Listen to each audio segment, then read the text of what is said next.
A Nigerian woman was scammed. Nigeria, which is the federal capital of scamming. She told her sister, and her sister said, put air tags on everything, and she was like, no, I trust this man. Are you fucking dumb? They had not gotten each other's phone numbers, and she felt comfortable enough to send her passport. He convinces her to quit her. Guys, I can't even complete that. He convinces her to quit her 60 job because you're owing crypto 200k. You're owing me 200,000 and you're traveling. I'll find you. How much do you think he had in that account? He had.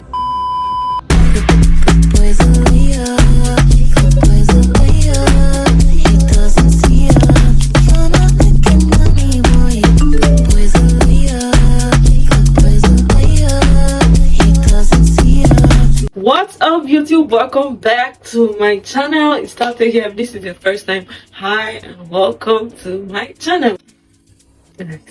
As you guys can see from the title of this video, if you've not been living under a rock or in a cave and you've been on TikTok, you've probably come across this story because it blew up on TikTok, and that's like what everybody's talking about right now because it's crazy. So basically, this is a 28-part series, or a 28-part story about a Nigerian woman called Onyeka that said she was scammed.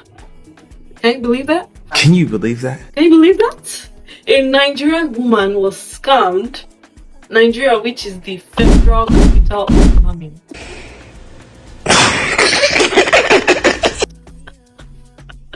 I'm sorry, like, that's obviously a joke. I'm Nigerian, I can make that joke. Anyways, she got scammed by a white man, a Danish man that I guess he claimed he was a prince, a Danish prince, whatever.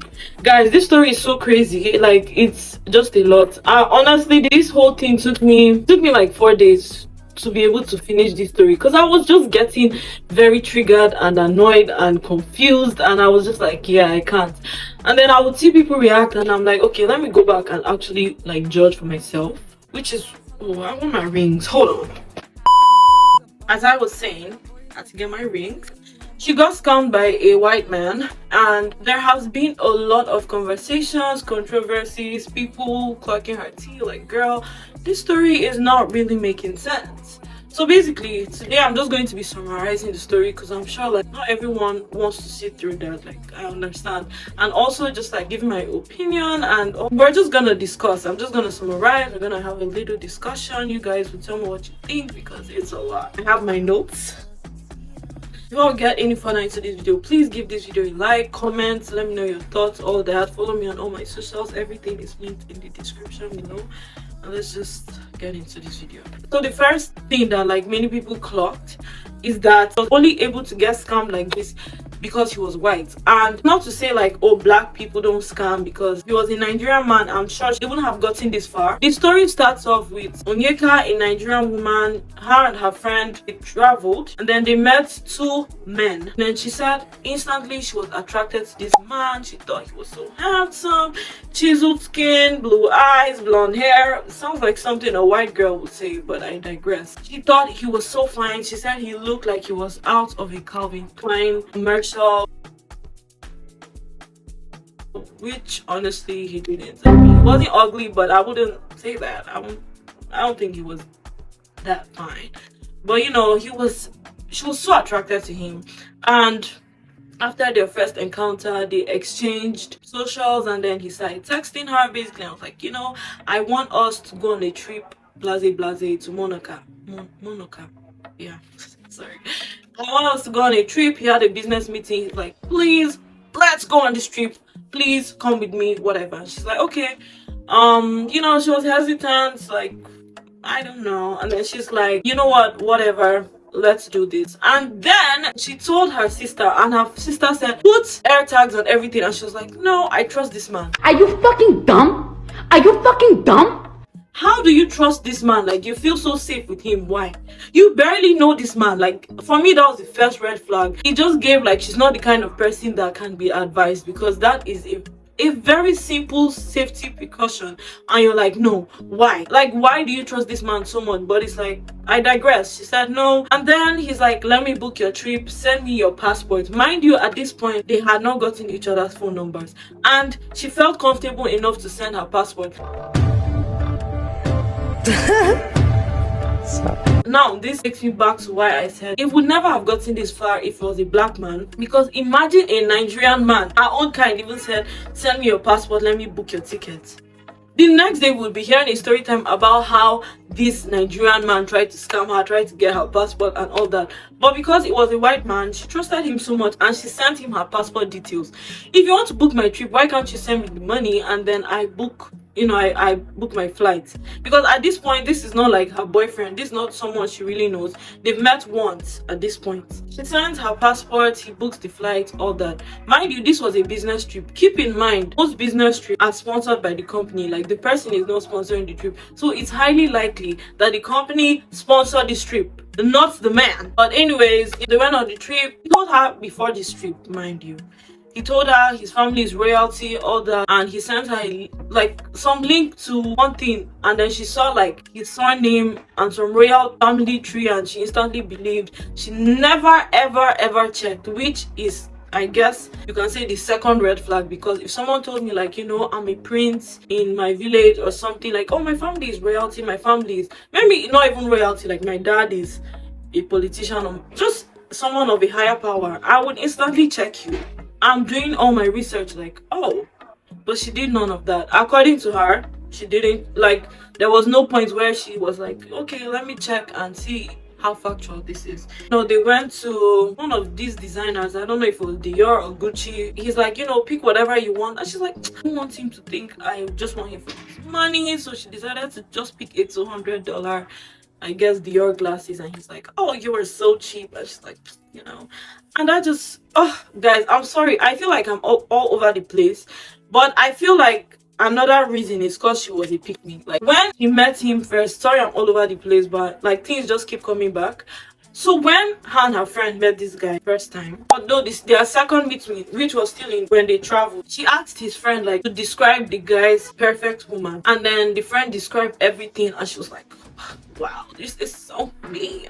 Like, she's like, yeah, he wants a good cook, and she's like, yeah, like, this basically describes me, except the fact that I cannot cook, but for the right man I would know how to cook, or something like that. And then also have been like, I don't want to use him for his money. He was just giving pick me, like, you don't gotta do all that. If you can't cook, I mean, there's obviously nothing wrong with learning, but for the right man, sister, you should know how to cook for yourself. You should know how to cook because it's a basic life necessity, skill, not because you are trying to impress a man. Point blank. Period. So for me, I just feel like when she's doing all this, he's like, yep, got her, like, trying to be the perfect woman and show him like, oh, I can cook for you, I don't want to use it for your money. And he's like, yeah, found my perfect woman. Like, yeah, to him it's like, this one, continue. Now back to the trip that they went for to Monaco for the business trip. She basically said like she saw him interacting with people and he was so charming, like whatever.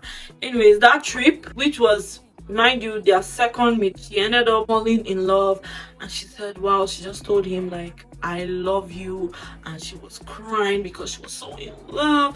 And then she ended up having a seizure. I don't know what that was about. I feel like God was giving her signs like, sister, leave this man. Like, no, I don't know, like, she just said she had a seizure, she fell, and it was so weird. We still don't know why that happened. She still hasn't said, but yeah, that happened, and it was just like, okay. And then he came to the United States, met her family. She overheard him talking to her brother, someone from her family, and he basically said like he was an Olympian and he had 2 medals. And she was like overhearing, and she was like, what? Like, oh my god, like, you're an Olympian? And he's like, yeah, I won 2 medals. Okay, let's see the picture. And she never pressed him about that. She just said like, wow, this man is so humble. Yeah. What? You're an Olympian. Like, why am I not seeing a picture? Why is it the first time I'm hearing about that? Like, what's going on. Never asked him anything about that, like never came up in any conversation again, which I just feel like at this point I don't know how many red flags we've met, but it's just like, if you're an Olympian, I would like to see a picture. Like that's something that is very, you know, like it's something to be proud of. Like no matter how humble you are, like it's like, wow, okay, let me see a picture. But you know, it never came up in conversations again, so it's just like, okay. People are basically speculating that she is probably lying about this. Like there's no way she didn't check, like fact check anything, him being an Olympian, him being royalty. Do I think she's lying? No. But the reason why people feel like she's lying is because there are just so many potholes in this story. Like some things are just not adding up. If 2 plus 2 is 4, right? And 5 plus 5 is 10, okay. What the fuck is this? Mind you, she's a realtor and she was an accountant at one point. Like these jobs require you to do a lot of fact checks and verifications before working with the client. So I feel like someone in this job area, your first instinct for anything would be like, let me check. Back to the fact that she got scammed because she was white. If she was dealing with a black man and he was saying all these things, instantly she's checking. Like you can't tell me you wouldn't check for anything. Like guys, come on, like what's going on? Like there's just no way. She did no research, she didn't check for nothing. It's just like, this is why people are like, girl, we don't know, you were probably on this scamming thing, you're enjoying the money, we don't know what's going on, but it's not adding up. And I understand where people are coming from. Do I think she was lying about that? I don't think so. I just think she did not want to check. I think she did not, like she just loved this fairy tale story and she did not want anything to come between that. That's what I think. And then now he left the United States, went back to Denmark, and now it's Christmas of, I guess, the year that they met, which was I think 2023. December of 2023, she's supposed to spend time with his family, you know, now get to meet the family and all that. And then he tells her like, you know, he tells her like he needs to have back surgery and he doesn't want her to bother, doesn't want her to worry and come, that yeah, he just needs to do that. Now she can't go to see his family. And obviously the reason why he doesn't want her to go to Denmark is because he ain't no royalty. Like he's not any royalty. He doesn't want her to go because she's gonna probably put 2 and 2 and be like, how are you royalty? But you know, it's not adding up. Obviously he wasn't ready for her to know the truth, so he used that and was like, you know, don't worry, don't come. And she's like, oh, like this is so sad. Anyways, she didn't go to Denmark, and that was that. And that's when he says, well, I would marry you tomorrow. And I was like, well, I would marry you tomorrow. And he was like, wait, really? And now the time has come for me to drop the first of many bombs on you guys. This man is actually not my ex-fiance. He is my ex-husband. So the next thing is that one day he calls her, he's sad and whatever. He says like he has to do this business and then his money, like he needs, I think he needed, like he told her 150k, and then he had some and he just needed like 6k to balance it up, and his dad wouldn't give him because his dad is saying he's being irresponsible or something like that. And then he's like, oh, like I don't know what to do. And she's like, oh my god, let me help. And he's like, no, I would never borrow money from you. And she's like, let me just help you. And he's like, no, whatever. And later he calls her and he's like, oh, you know what, fine, but this is the first and the last. After this. And you know what, in her defense, it was the first time and she offered. So even though it's like a man from a royal family, a millionaire, where would you ever need 6k? But we'll give them the benefit of doubt. He said his money was like locked up by the Danish IRS because they needed to, I guess, verify his source of income or something like that. So yeah, we'll give them the benefit of doubt. It was like the first of many borrowings. From there it just went downhill. Every time you call her, it's bad news after bad news. Like I know, like I would hate to see his call coming, like, oh my god, like now I know every time you're calling me, it's like, babe, this, like, you know, she kept giving him money. Like he needed 6k this day, the next time he needed like 15k, this time basically all his borrowing and everything ended up summing up to $30,000, not naira, US dollars. US dolls. US dollars.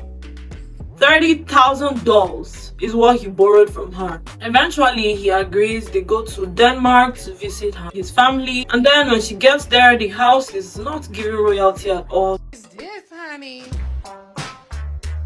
This is where you live, honey. Let me see what's going on. Ooh, let me see. I was shocked, honey. I was in tears almost. She said it looked very normal, but she assumed he just wanted to be humble, which I'm just like, there's nobody that is from royalty living a very humble life that their house looks normal. Like, it's just not possible. So I'm just like, even at this point, you still didn't check to see if he was really royalty. But I digress. The house is not giving royalty, but to her, she thinks, okay, he just wants to be humble. So she lets it slide. You know, she pushes it aside. And then, you know, her and him go out, and then they meet his best friend, the one that she met the first time with him, and they're talking. And I guess he was inside and they were outside. He was like, oh, they should go somewhere. And she's like, you know, I want to go, but I guess he didn't want to go. And she's like, yeah, he doesn't want to go out. And then best friend's like, you know, it's probably because of people he's owing money that after him, like, you know, his enemies. And she's like, what do you mean? And then she finds out he has a gambling addiction. And then she like calls him like, you have a gambling addiction? And he's like, no, it was like 10 years ago. Like, I don't have a gambling addiction anymore. And people are speculating that they feel like the gambling addiction is even a lie, just to pocket all this money and like make her believe like, you know, the money is gone. But she said she saw gambling apps on his phone, so that's probably true. I don't know. He left Denmark because he was owing people money. So he left Denmark, went to China, was owing people money, now ran to the United States. Like, he's owing so many people money. But she doesn't know this yet. She just knows he has a gambling addiction. And he told her, like, you know, it's just from, it was like 10 years ago. I'm a changed person. Okay. So in all this borrowing that he has been doing, he convinces her to quit her. Guys, I can't even complete that. He convinces her to quit her 6-figure job, a job where she was making 150,000 a year. And I just don't I don't understand the side. Like, the way I don't understand the sense behind that. Like, you are borrowing money from this woman. The reason why she's able to give you all this money is because of her job. And he said, like, you know, mind you, at this point, his money isn't there yet. She has not seen the money. The only time that he spent on her, that he sponsored a trip, was when the first trip they went to. The other trips, it was her, because why? His money was still locked up by the Danish IRS. He was still giving excuses. So making her quit her job, I just don't understand. Anyways, he told her, you know what, since what you love doing is real estate, and she was doing accounting, but she felt like it was taking a toll on her mental health or whatever, so she quit her job. Now they are living off her what? Her savings, because mind you, he still doesn't have his money. His money is still locked up. It is still from her money. So now they are eating into her savings. They are going on trips, because mind you, they must go on these trips. No matter what they are going on, they will go on trips. Screw it, I'm gonna go to Monaco. I go to Barcelona to meet up with some friends. We're gonna go to Brazil. And he's like, well, let's do Paris. And I said, okay. We ended up going to Cabo for one of my childhood friends' wedding. I board a flight and I head to Denmark for the first time. We hop on a flight to go to Nigeria. Already had plans to go to Budapest for New Year's. And so we went to Cartagena, Colombia. And it's all from her money. So of course, naturally, she's beginning to get frustrated.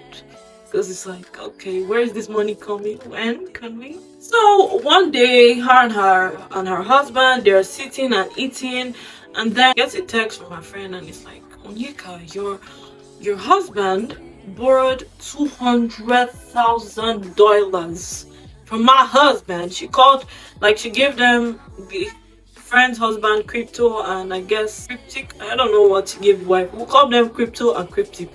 Cryptic text and is like, your husband is owing my husband $200,000. And she's like, you know, her stomach drops, and she shows her husband like, what is this? And he's like, yeah, like, we did this business together.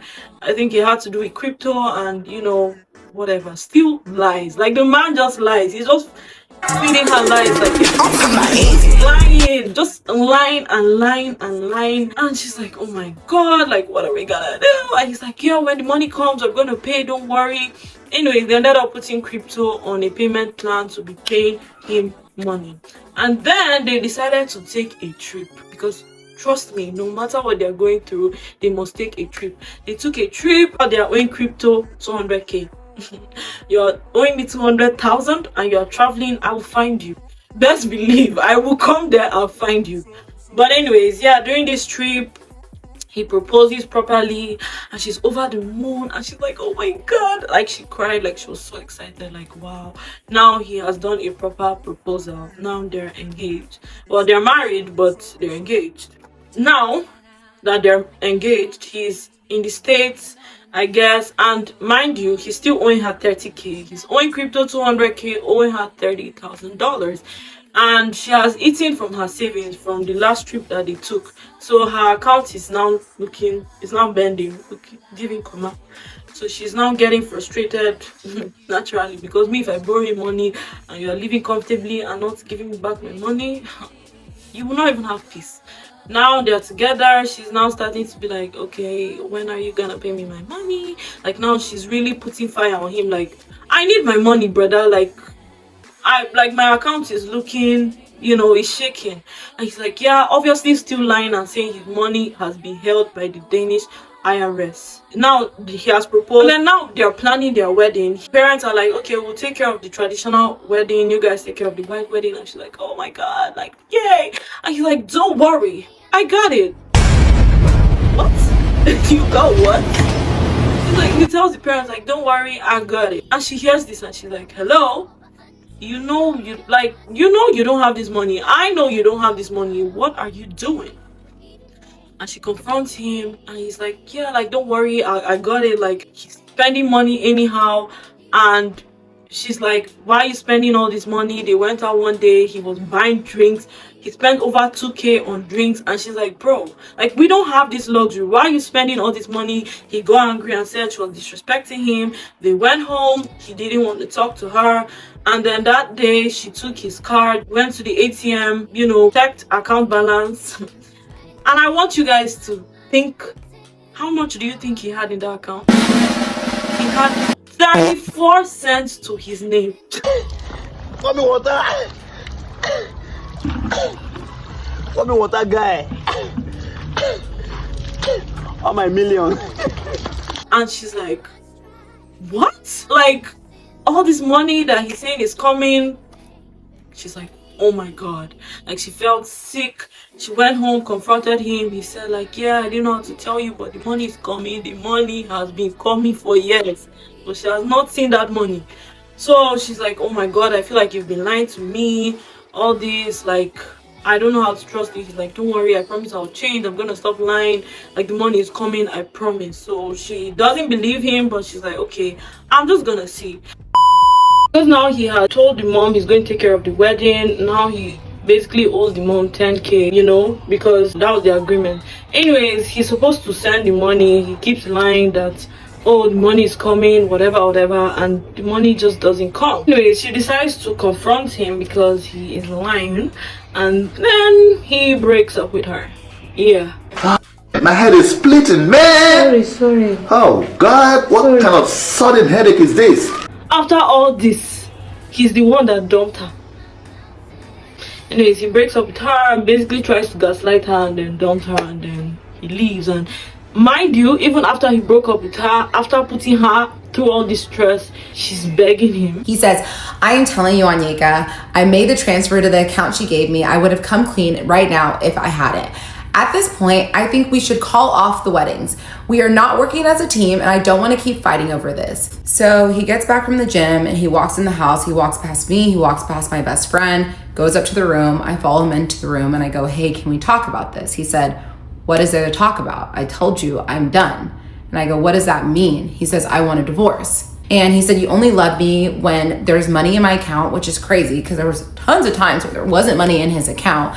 And I'm just still trying to talk to him. So I'm like, I love you. You're the love of my life. He goes, you were the love of my life. And I feel so hurt, but I'm also like, this can't be him talking. This has to be the disease. This has to be the addiction that's talking. And then, you know, she tells her people when she realizes like this man is gone, and then they tell her like, yeah, he borrowed money from us too, and she's like, oh my god, like what am I gonna do? And you know, that just happens. And then she also starts to find out other lies, like he borrowed money from this person and that person, and even his ex. When they met, he said his last relationship was 4 years and he left 4 months ago. Come to find out it was 7 years, and when he met her he was still with his ex, and his ex left him. She just finds out more lies. She's very heartbroken, and yeah, it's just a lot. And then that's basically the story. Up till now, she's trying I guess she found a divorce lawyer. He hasn't signed the papers because he ran away and he's not coming back. Honestly, do I hope she gets her money? Yes, because it's 400k, $200,000. Damn, that's a lot. People have also noticed Onyeka's response to the reactions. Like, to black women, she's being hostile and, you know, just coming off as passive aggressive. Meanwhile, to the white women or non-black women calling her out, she's being a little bit more understanding and saying like black women are the ones being so negative, being so mean and all this, and expecting sisterhood, which is like, girl, are you a sister? With the eyebrows, like when I saw the eyebrows, I was like, she has a lot of proximity to whiteness. So it's just like, who said like she has no black friends or mostly white friends and whatnot. So I'm just like, yeah, you really is a white girl. Your problem is that you really want to be a white girl. It's been a little interesting to, it's been very interesting to observe, and I think this whole story is just crazy. I feel like, yeah, girls, please, we need a little bit more discernment. I hope you guys did enjoy this video. Please let me know your thoughts and opinions. Let me know what you think. Thank you guys so much for watching. Don't forget to like, comment, subscribe, follow me on all my social medias. Everything is linked in the description below, and I will see you in my next video. Bye.